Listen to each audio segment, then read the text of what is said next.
É muito bom estar aqui para conversar com vocês sobre o diagnóstico etiológico. É muito importante que a gente conheça o diagnóstico etiológico, entender por que está acontecendo essa hemorragia. Eu sou Rossana Francisco e eu sou instrutora nacional da estratégia Zero Morte Materna por Hemorragia. Quando a gente fala no diagnóstico etiológico, o primeiro ponto que nós precisamos avaliar é a relevância, especialmente da primeira hora quando se instala uma hemorragia. Por que eu estou dizendo isso para vocês? Se a gente não pensar nessa primeira hora e em tudo que a gente precisa fazer nessa primeira hora, nós vamos acabar tendo uma piora muito importante do quadro clínico materno, não só pela hemorragia, quanto pela queda de temperatura e pela evolução deste quadro para um quadro de acidose, o que vai comprometer esse resultado para essa gestante. É nessa primeira hora que nós precisamos fazer o diagnóstico.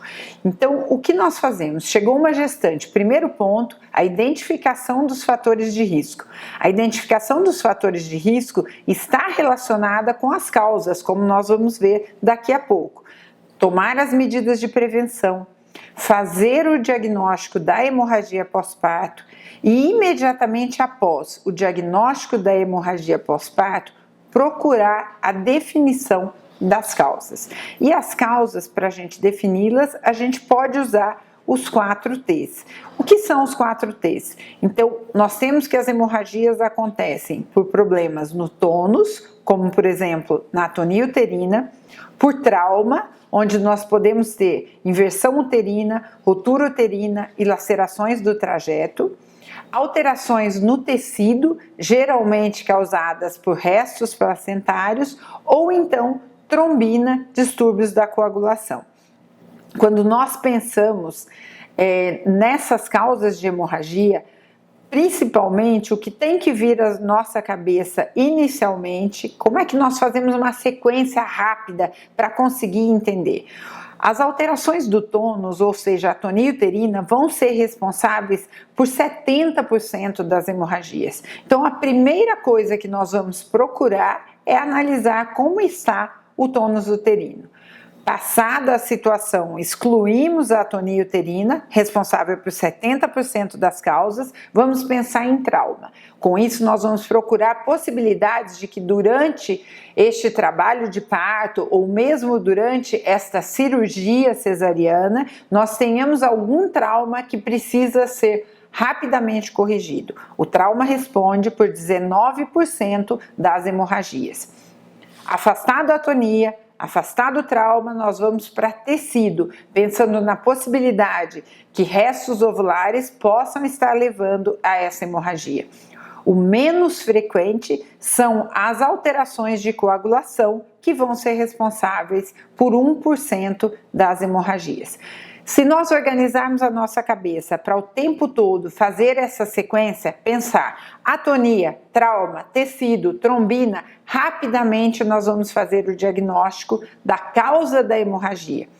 Isso tem que ser feito junto com o momento onde a gente já está tomando as medidas iniciais para controlar essa hemorragia, que vocês terão oportunidades de ver nas outras aulas, onde nós vamos estar falando de manejo farmacológico, manejo não farmacológico e mesmo as possibilidades das suturas. Tudo tem que ser feito muito rápido. Então, enquanto uma equipe mantém a estabilização da paciente, nós vamos ter que geralmente o médico vai estar pensando no diagnóstico dessas causas de hemorragia. Quando nós pensamos em atonia uterina, então feito o diagnóstico da atonia uterina, nós temos que pensar na massagem uterina bimanual, na ocitocina. Se a ocitocina não der uma resposta rápida, nós vamos passar para metilergometrina. Se a metilergometrina não responder adequadamente, misoprostol. Lembrando ainda das possibilidades do traje anti-choque não pneumático, especialmente se nós precisamos transferir essa mulher para algum outro local. balão de tamponamento intrauterino, especialmente se nós tivermos falhas dos uterotônicos, e também a laparotomia para que a gente possa fazer as suturas. Então vocês vão ver dizer que é uma sequência que parte sempre daquele diagnóstico que nós estamos fazendo. Se houver resposta à ocitocina, aí nós vamos para uma dose de manutenção. Se tiver a resposta com a metilergometrina, nós vamos pensar na manutenção desse tratamento para conseguir um resultado adequado. Sempre pensando ainda na possibilidade de usar o ácido tranexâmico, que vai inclusive estar trabalhando para que a gente mantenha os fatores de coagulação e a coagulação de uma forma adequada para reduzir essa hemorragia. Só que nós não conseguimos nunca fazer isso sozinho. Então nós estamos pensando na atonia uterina, que é responsável por 70%, e quem nós precisamos. Então nos primeiros 20 minutos a gente vai estar fazendo o diagnóstico, iniciando o protocolo, iniciando medicamentos. Isso quem vai fazer é o obstetra. Paralelamente, a enfermagem vai estar trabalhando em disponibilização de kit, conseguindo 2 acessos venosos, colhendo exames de sangue, preparando medicação, fazendo oxigênio-terapia e sondagem vesical. E o anestesista vai estar cuidando de monitorização, reposição volêmica e também trabalhando nos medicamentos. É importante que a gente entenda que ou a gente trabalha como uma equipe só, que tem por objetivo resolver aquela situação de hemorragia, ou então cada vez mais a gente vai demorar, a gente vai perder o time e isso vai comprometer o resultado para essa gestante.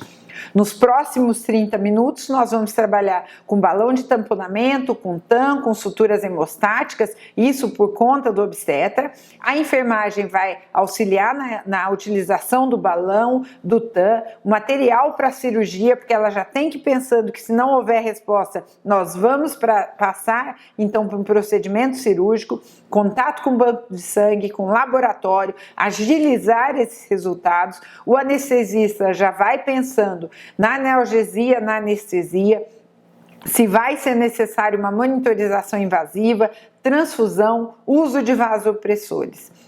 Passados esses 50 minutos iniciais, onde não é que a gente aguarda para tomar uma atitude, a gente já vai tomando as medidas, à medida do necessário, nós vamos então partir para uma abordagem mais agressiva, onde nós podemos precisar fazer uma histerectomia, uma cirurgia de controle de danos, e a enfermagem vai ser importantíssima em fazer contato com a unidade de terapia intensiva, garantir os materiais para a cirurgia adequadamente, rapidamente, e o anestesista vai cuidar da politransfusão, pensando aí nesse momento nos fatores de coagulação.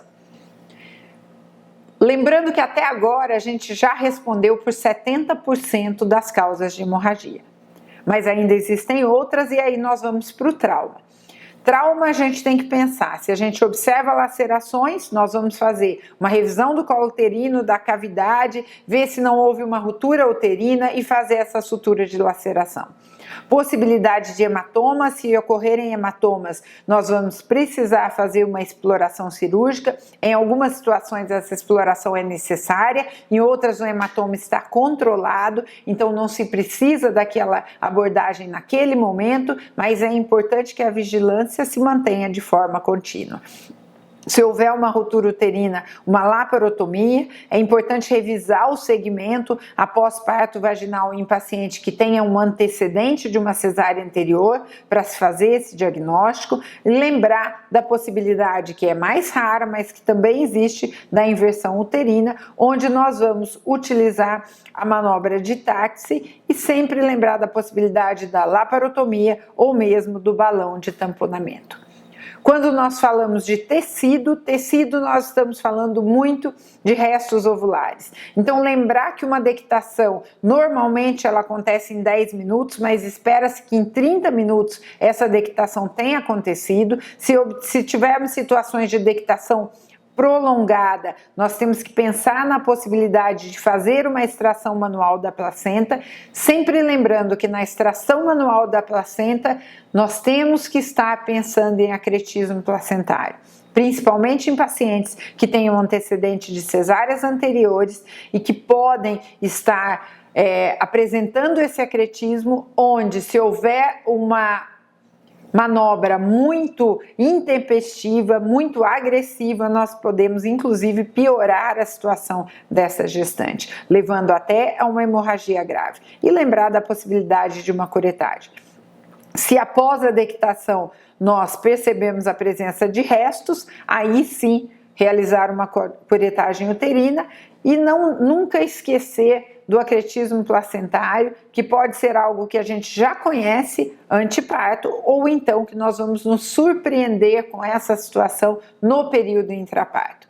Para vocês terem mais detalhes em relação a cada uma dessas manobras, dessas situações que eu estou falando, e mesmo do que fazer no acretismo placentário, nós teremos outras aulas que vocês poderão consultar.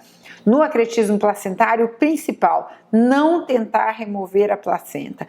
Se for necessário, pensar na possibilidade de fazer uma esterectomia com a placenta in situ ou mesmo até uma conduta conservadora, onde será possível a remoção dessa paciente para um centro onde se tenha mais condições para realizar este procedimento. E aí o que nós falamos que é o mais raro, as situações onde nós temos alterações de coagulação, que nós chamamos aqui de trombina, um dos 4 T's. Lembrando no diagnóstico, primeira coisa que nós temos que estar atento, uma história prévia de deficiências específicas, como por exemplo uma doença de von Willebrand, o uso excessivo de anticoagulantes, ou então um intervalo de tempo não adequado entre o uso de um anticoagulante e a realização do procedimento cirúrgico, um sangramento excessivo intraoperatório, por exemplo, uma situação onde a gente tem um descolamento prematuro de placenta que pode cursar com CIVD, uma plaquetopenia importante, uma hipofibrinogenemia, algumas coisas que já podem, de antemão, antes do procedimento cirúrgico, nos chamar a atenção para a ocorrência dessas situações. Nessas situações, os tratamentos são específicos e nós podemos usar concentrado de hemácias, plasma fresco congelado, plaquetas, crioprecipitado, fator 7 ativado, desmopressina, protamina, dentre outros. Por isso é que é tão importante nós pensarmos nisso quando fizermos a anamnese do paciente, porque são coisas que não são habituais e que nós podemos precisar da ajuda de alguém, e sempre é importante que a gente saiba, pedir ajuda é essencial. Não se passa por um quadro de hemorragia sem pedir ajuda e sem contar com toda a equipe multiprofissional. Lembrando que ainda a gente pode utilizar o TAM e mesmo a cirurgia, só lembrando muito cuidado com essa opção, porque se eu tenho alguma alteração de coagulação, a tendência é que esse sangramento aumente mais ainda. Mas é possível a gente fazer a cirurgia de damage control, onde a gente vai muitas vezes fazer um empacotamento da cavidade abdominal para ganhar tempo para programar um melhor tratamento para essa paciente. O que a gente sempre coloca, ainda sempre lembrando, né, não esquecer da possibilidade do ácido tranexâmico, que é uma possibilidade que a gente tem para essas situações. Para resumir para vocês, então, identificamos fatores de risco, medidas de prevenção. Começou o sangramento, fizemos o diagnóstico da hemorragia, precisamos definir a causa. A causa nós vamos trabalhar sempre nos 4 T's, então tônus, trauma, tecido e trombina. Tônus principal, a tonia uterina é o principal, 70% das situações. Vamos trabalhar com uterotônico, ácido tranexâmico, balão de tamponamento, TAM, podendo chegar a uma cirurgia. Trauma, os principais, inversão uterina, ruptura uterina, lacerações de trajeto, exploração para entender o que está acontecendo, o ácido tranexâmico e a correção da inversão uterina, da sutura das lacerações e drenagem de hematomas. Tecido, restos placentários, a maior parte das vezes vai ser resolvido com a curetagem, só tomando muito cuidado com a possibilidade de acretismo placentário, mas podemos chegar numa situação de uma esterectomia. E o que é mais raro, mas de uma gravidade muito importante, as alterações de coagulação, onde nós sempre temos que nos nos valer da história do laboratório, do ácido tranexâmico e lembrar da possibilidade, da necessidade de hemocomponentes e hemoderivados. Para terminar, o que eu gostaria de dizer para vocês é que a gente sempre tem que fazer esses cuidados iniciais pós-hemorragia e dizer para vocês, sem diagnóstico correto, não se faz o tratamento correto. Então é muito importante que toda nessa situação da hemorragia que nos deixa tão estressados, que a gente procure o diagnóstico para poder instituir o tratamento correto. Obrigada.